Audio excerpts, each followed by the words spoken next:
Hi friends, ನಮಸ್ತೆ. Welcome to Shri vloggers and trends. ನಾನು ನಿಮ್ಮ ಯಶಸ್ವಿನಿ ದೀಪಕ್. ಇವತ್ತು ಮತ್ತೊಂದು ಹೊಸ ರೆಸಿಪಿ ಜೊತೆ ನಾನು ನಿಮ್ಮ ಮುಂದೆ ಬಂದಿದ್ದೀನಿ. ಹಾಗಾದರೆ ಬನ್ನಿ ನೋಡೋಣ ರೆಸಿಪಿ ಯಾವುದು, ಹೇಗೆ ಮಾಡೋದು, ಏನೇನು ಇಂಗ್ರೀಡಿಯೆಂಟ್ಸ್ ಬೇಕು ಅಂತ. ಇದು ಮಾವಿನಕಾಯಿ ಉಪ್ಪಿನಕಾಯಿ.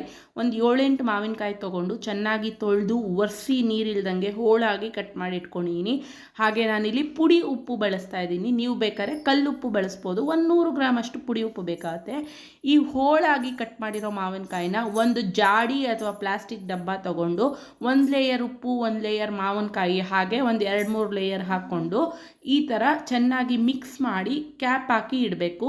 ನೋಡಿ, ಇದು 5 ಡೇಸ್ ಬಿಟ್ಟ ಮೇಲೆ ಈ ಥರ ಮಾಗಿದೆ, ಕುಗ್ಗಿದೆ ಹೋಳೆಲ್ಲ, ಹಾಗೆ ನೀರು ಬಿಟ್ಟಿದೆ.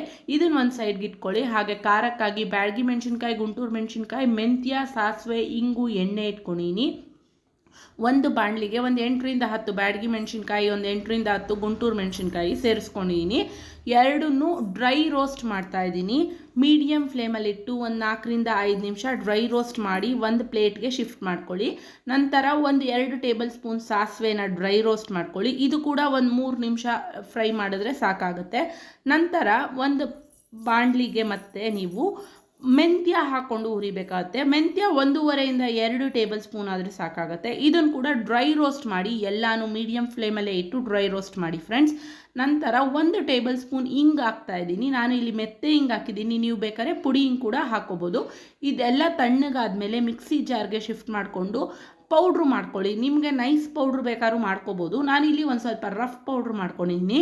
ಸೊ ಅದು ನಿಮಗೆ ಮೆಂತ್ಯ ಎಲ್ಲ ಹಾಗೆ ಸಿಗುತ್ತೆ ಒಂಚೂರು ರಫ್ ಆಗಿ ಅಂತ.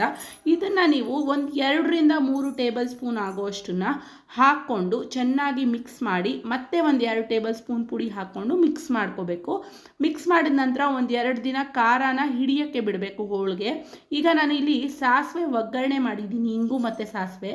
ಒಂದು 2 ಟೇಬಲ್ ಸ್ಪೂನ್ ಎಣ್ಣೆ ಇಟ್ಬಿಟ್ಟು 1 ಟೇಬಲ್ ಸ್ಪೂನ್ ಸಾಸಿವೆ ಹಾಕಿ ಒಗ್ಗರಣೆ ಮಾಡಿದ್ದೀನಿ. ಒಂದು ಅರ್ಧ ಟೇಬಲ್ ಸ್ಪೂನ್ ಇಂಗು ಕೂಡ ಹಾಕಿದ್ದೀನಿ. ಅದನ್ನೆಲ್ಲ ಹಾಕಿ ಮಿಕ್ಸ್ ಮಾಡಿ ಡಬ್ಬಾನ ನೀಟಾಗಿ ಕ್ಲೋಸ್ ಮಾಡಿ, ಹಾಗೆ ಅವಾಗವಾಗ ಅದನ್ನು ಒಂದು ಸೌಟ್ ತೊಗೊಂಡು ಮಿಕ್ಸ್ ಮಾಡ್ತಾ ಇರಿ. ನೋಡಿ, ಈ ಥರ ಟೇಸ್ಟಿಯಾಗಿರೋ, ಯಮ್ಮಿ ಆಗಿರೋ, ಕಲರ್ಫುಲ್ ಆಗಿರೋ ಉಪ್ಪಿನಕಾಯಿ ರೆಡಿ ಆಗುತ್ತೆ. ನೀವು ಕೂಡ ಈ ರೆಸಿಪಿನ ಟ್ರೈ ಮಾಡಿ, ಹೇಗಿದೆ ಅಂತ ನನ್ನ ಕಮೆಂಟ್ ಬಾಕ್ಸ್ನಲ್ಲಿ ಬರುತ್ತೆ ತಿಳಿಸಿ. ಈ ವಿಡಿಯೋ ನೋಡಿದ್ದಕ್ಕಾಗಿ ಧನ್ಯವಾದಗಳು. ಮುಂದೆ ಮತ್ತಷ್ಟು ಹೊಸ ರೆಸಿಪಿ ಜೊತೆ ನಾನು ನಿಮ್ಮ ಮುಂದೆ ಬರ್ತೀನಿ. ಅಲ್ಲಿವರೆಗೂ ನೀವು ನನ್ನ ಚಾನಲ್ ಸಬ್ಸ್ಕ್ರೈಬ್ ಮಾಡಲಿಲ್ಲ ಅಂದರೆ ಈ ಕೂಡಲೇ ಸಬ್ಸ್ಕ್ರೈಬ್ ಮಾಡಿ, ಲೈಕ್ ಮಾಡಿ, ಶೇರ್ ಮಾಡಿ, ಕಮೆಂಟ್ ಮಾಡಿ.